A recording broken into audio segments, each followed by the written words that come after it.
नमस्कार, मेरा नाम है राजीव पांडे और मैं 11 साल से द्वारका कोर्ट और हाई कोर्ट और बाकी जगहों में प्रैक्टिस कर रहा हूँ। और आज आपसे अपना कुछ practical experience regarding plea bargaining, sentence bargaining साझा करने आया हूँ।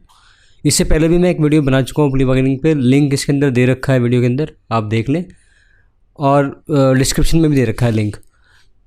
तो आइए शुरू करते हैं।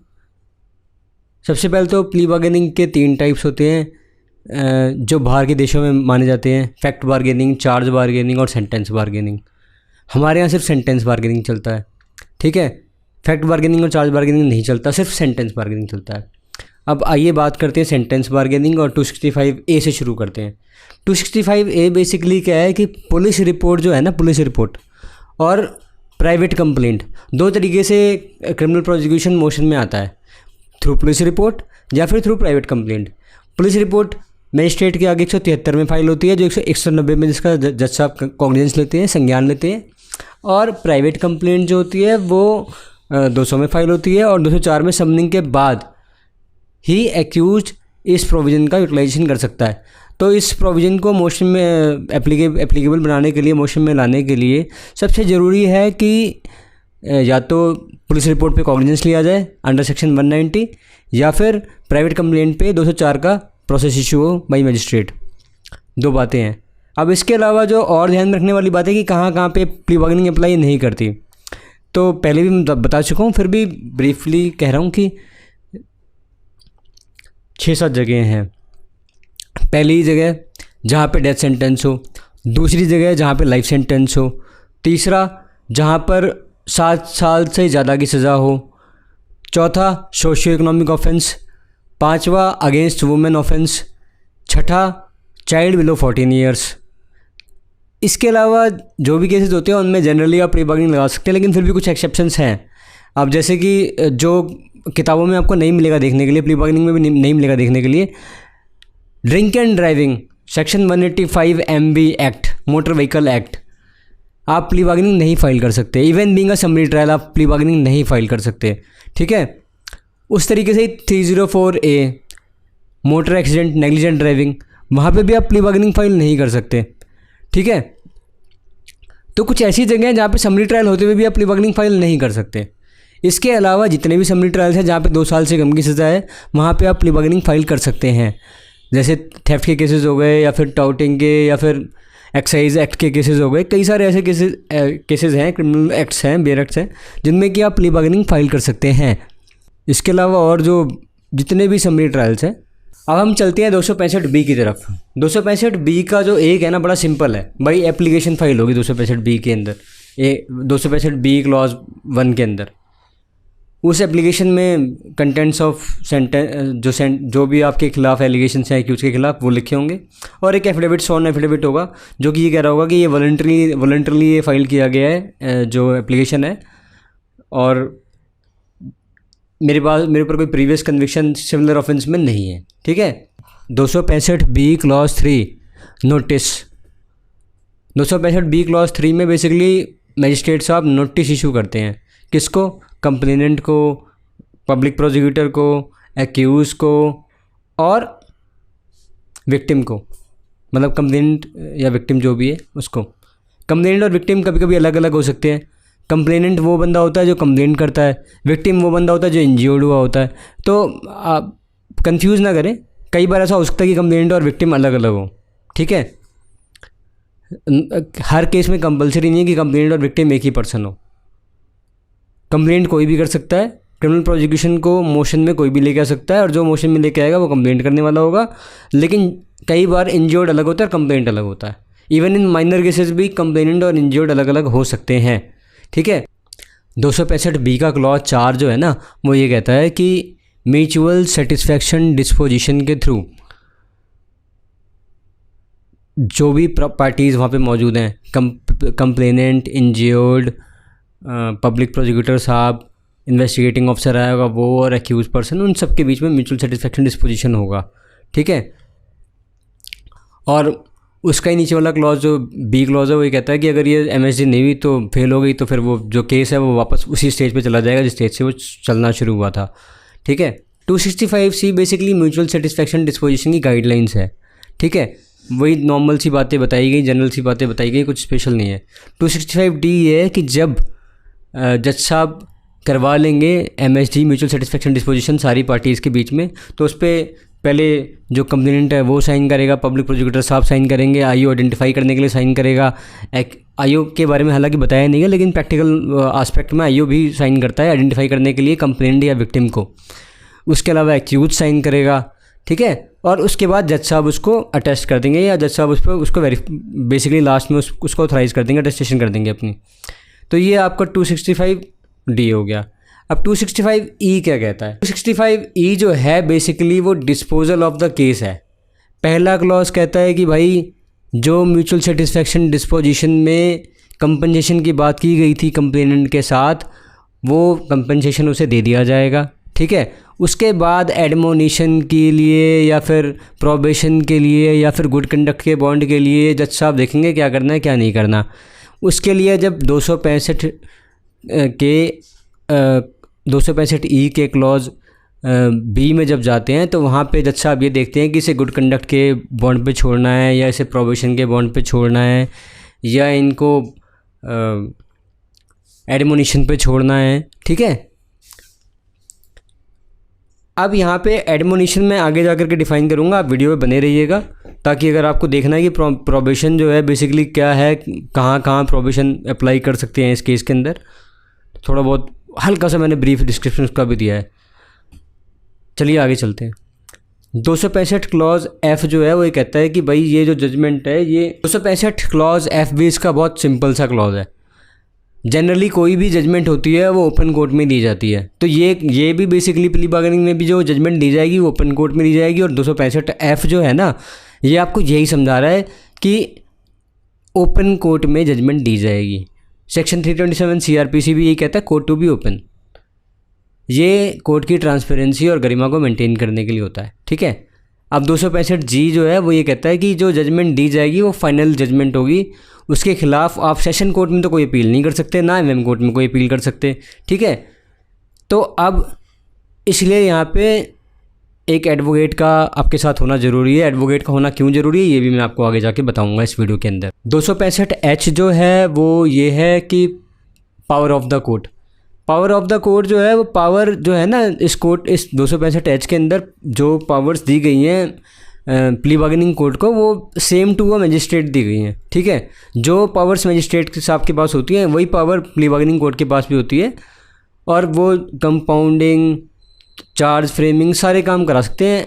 प्रैक्टिकल एस्पेक्ट ये कि कराते कुछ नहीं है, लेकिन फिर भी वो सारे काम करा सकते हैं, ठीक है। मेनली वो बस बेल देते हैं, इतना ही डिस्क्रिप्शन यूज़ करते हैं अपना और इतनी पावर यूज़ करते हैं। इसके अलावा कंपाउंडिंग करवाने की बात आती है या फिर डिस्चार्ज करने की बात आती है या फिर और भी बहुत सारी बातें हैं। जनरली बहुत मुश्किल से ही होता है, कुछ होता है तो बैक टू पेविलियन दोबारा वापस जाता है। कंपाउंडिंग पुरानी कोर्ट में होती है जहाँ से एप्लीकेशन बन के आई होती है, ठीक है। तो आप इस बात का ख्याल रखें एप्लीकेशन फाइल करने से पहले कि आप कंपाउंडिंग और अगर कुछ किसी सेक्शन में डिस्चार्ज कराना है या कोई और चीज़ करनी है तो पहले ही करा के कंसर्न कोर्ट से आप आए हो तो ज़्यादा बढ़िया रहता है, क्योंकि कोर्ट अपनी पावर एक्सरसाइज करने के लिए बाध्य नहीं है, ठीक है। हालांकि आप कन्विंस कर सकते हैं कि सर आपकी पावर है इसके अंदर। 265I क्या कहता है? 265I जो है वो 428 की पावर के बारे में बात कर रहा है, सेट ऑफ की पावर के बारे में बात कर रहा है कि जो पीरियड एक्यूज ने जेल में काट लिया है, जो डिटेंशन जितना टाइम वो रह गया है, वो टाइम रिड्यूस किया जाएगा किसमें से?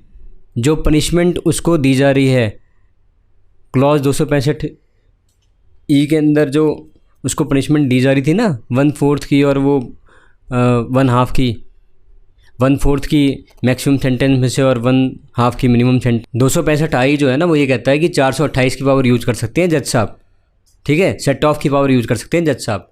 जो आपने 265E के क्लॉज C और D में पढ़ा था ना कि एक तो 265E के क्लॉज C में आपने पढ़ा था मिनिमम सेंटेंस का 1/4 जो सेंटेंस दिया जाएगा एक्यूज को, या 265E के क्लॉज D में आपने पढ़ा था कि अगर सेंटेंस मिनिमम सेंटेंस अवेलेबल नहीं है तो हाफ सेंटेंस दिया जाएगा। तो इस कंडीशन में जो है ना वो सेट ऑफ की पावर है कि जितना उसने काट लिया उतना उस सेंटेंस में से रिड्यूस करके तब दिया जाएगा।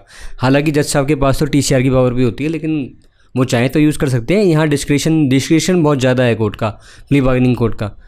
एडमोनिशन की पावर है तो टीआरसी की पावर भी है, बहुत सारी पावर्स हैं जज साहब के पास फ़िलहाल। तो 265 जे क्या कहता है? 265 जे ये कहता है कि भाई additional public prosecutor, assistant public prosecutor माना जाएगा, ठीक है, एज़ पर सेक्शन 25 CRPC। 265 के क्या कहता है? 265 के ये कहता है कि जी जो स्टेटमेंट ऑफ एक्यूज्ड है वो किसी और जगह पे किसी और तरीके से यूज नहीं की जाएगी, उसे सिर्फ और सिर्फ प्ली बार्गेनिंग के पर्पज़ के लिए रखा जाएगा। अगर प्ली बार्गेनिंग फेल भी हो जाती है तो उसे कहीं और यूज़ नहीं किया जाएगा, और अगर एडमिट भी हो जाती है तो भी उसे कहीं और यूज़ नहीं किया जाएगा। यानी कि प्ली बार्गेनिंग में जो भी स्टेटमेंट एक्यूज देता है वो इस केस तक ही कन्फाइन रहती है और उसका आगे कहीं भी यूज़ नहीं किया जाता, ठीक है, ना तो सिविल केस में और ना क्रिमिनल केस में। अब 265 के जो है वो जो 265 ए में जो बात दी गई है उसी को अलग तरीके से दोहराता है। वो कहता है कि भाई जुवेनाइल जस्टिस एक्ट जो है ना उस पर प्ली बार्गेनिंग लागू नहीं होगी।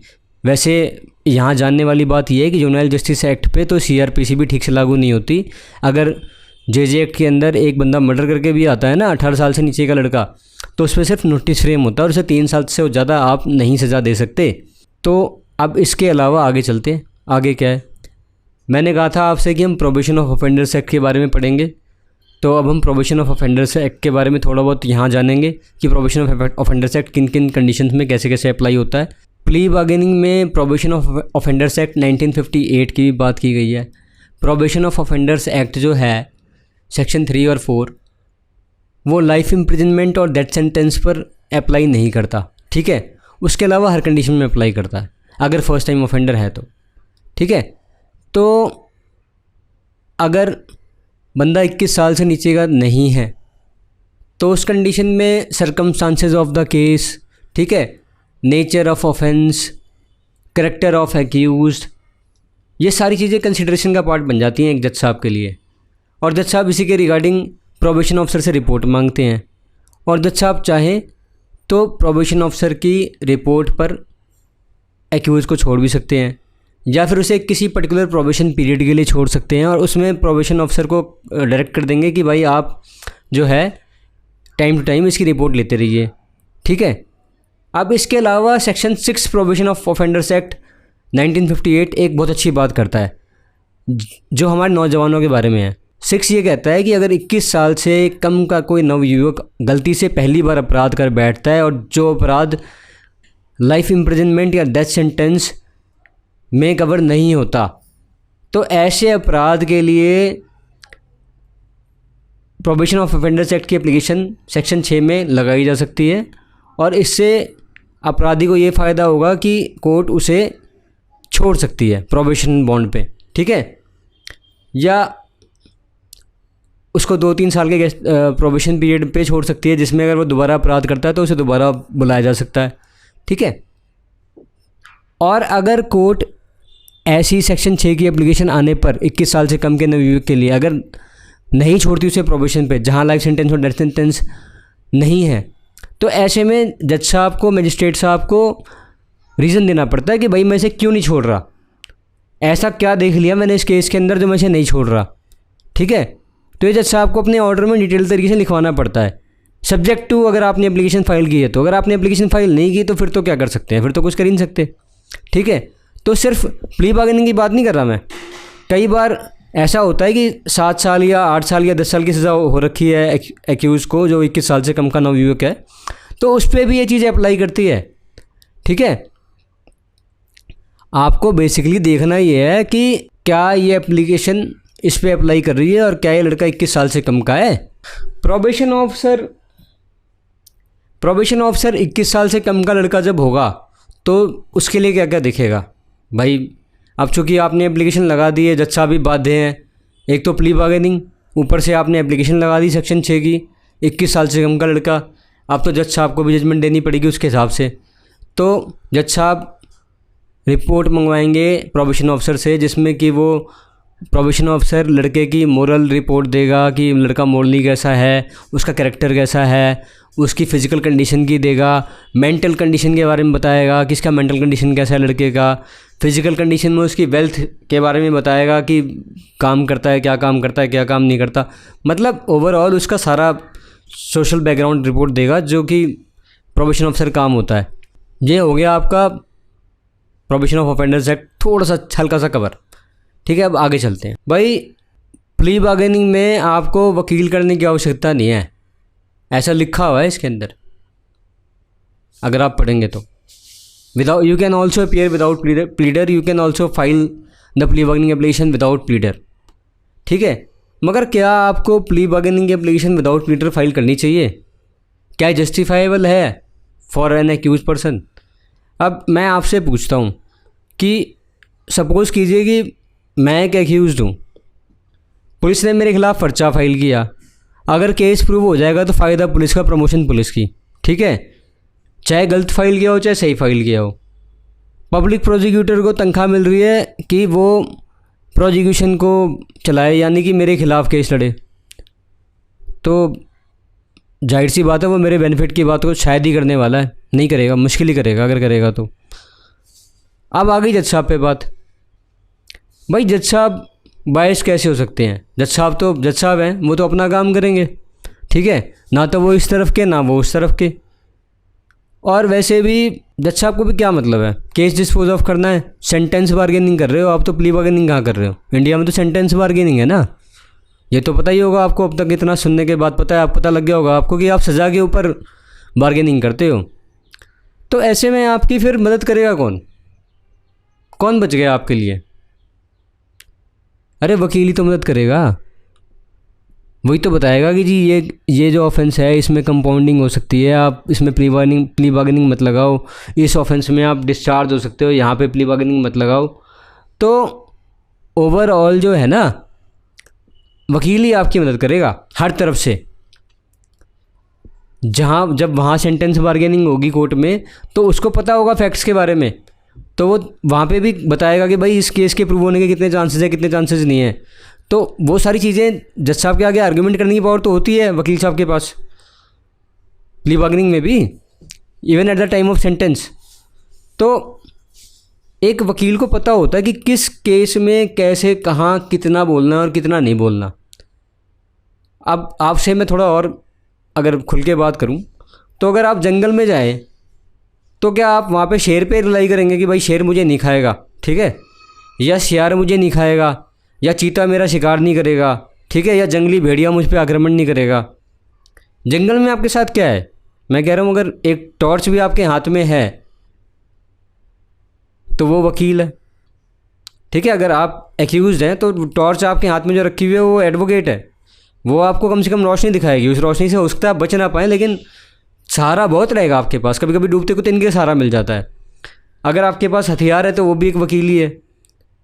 और ये शेर और ये चीते और ये बाघ जिनके लिए मैं अलंकृत कर रहा हूँ, भाई इन्वेस्टिगेटिंग ऑफिसर है, पब्लिक प्रोसिक्यूटर साहब हैं, और हमारे माननीय जज साहब भी हैं। ठीक है, आजकल पॉइंट सिस्टम है, कोई नहीं सुनता आप निर्दोष हैं या दोषी हैं। पॉइंट सिस्टम है आजकल, केस डिस्पोज ऑफ करना होता है। ठीक है, तो अगर आप में किसी को इंटरेस्ट है ना, तो सिर्फ उसको इंटरेस्ट है जो आपसे पेमेंट ले रहा है, जो आपके लिए खड़ा है, या जो लीगल एड से हो चाहे प्राइवेट एडवोकेट हो, लेकिन खड़ा तो आपके लिए ही है ना वो। तो मेनली सिर्फ और सिर्फ उस व्यक्ति को आपसे मतलब होता है, और वही आपके लिए खड़ा भी होता है। और अब आप उसे ही किए बिना चले जाएंगे तो फिर तो अब क्या कर सकते हैं। ठीक है, फिर भी लोग कहते हैं भाई वकील ना करें तो क्या फ़र्क पड़ता है। तो एक उदाहरण और देता हूँ छोटा सा। एक व्यक्ति एक ज्योतिषी के पास गया, ज्योतिषी को हाथ दिखाया, कहता ज्योतिषी जी ज़रा हाथ देखना बताना। ज्योतिषी जी ने हाथ देखा, कहा बेटा तेरी ग्रह दशा बड़ी ख़राब चल रही है, शनि की महादशा है, राहु माथे पर खड़ा है, केतु माथे पर खड़ा है, ठीक है, और मंगल वहाँ पे है, मैं पूजा पाठ कर देता हूँ। तो उसने कहा ठीक है जी, दक्षिणा कितनी लगेगी बताओ। पंडित जी ने कहा कुल लगे 5,000 के आसपास लग जाएगी। भाई इसने बोला मेरे पास 5,000 नहीं है। तो फिर ऐसे ही नेगोशिएशन होती रही आपस में इनकी। आखिर में करते करते 500 पे, फिर 50 रुपये पे, फिर 5 रुपये पे, आखिर में वो बंदा बोला मेरे पास 1 रुपया नहीं है आपको देने के लिए पंडित जी। तो पंडित जी ने बोला भाई तेरा तो ना तो राहु कुछ बिगाड़ सकता, ना तेरा केतु कुछ बिगाड़ सकता। तो जिस एक्यूज़ के पास 1 रुपया नहीं है जेब में, ठीक है, उसका तो खैर कोई क्या उखाड़ लेगा। लेकिन कभी कभी ऐसा होता है कि एक्यूज़ के पीछे उसके घर वाले होते हैं, उसके आसपास के सगे संबंधी होते हैं, तो ऐसे में बिल्कुल ही गर्त बन के चले जाना कोई समझदारी वाली बात नहीं है। आप एक अच्छा सा एडवोकेट करें अपने लिए जो आपको बचा सके, जो आपके भले की सजेशन आपको दे सके, ताकि आप कोर्ट में कुछ गलत एप्लीकेशन ना लगा बैठें, कुछ गलत ना कर बैठें, ठीक है। एक एडवोकेट आपके फ़ायदे के लिए होता है, यकीन मानिए बहुत फ़ायदा होता है एक वकील करने से, चाहे वहाँ पे प्रावधान हो चाहे ना हो। हरे कृष्णा, मिलते हैं अगली वीडियो में कुछ चुटकुलों के साथ, कुछ मस्खरी के साथ और कुछ लीगल डिस्कशन के साथ। धन्यवाद अपना कीमती समय मुझे देने के लिए।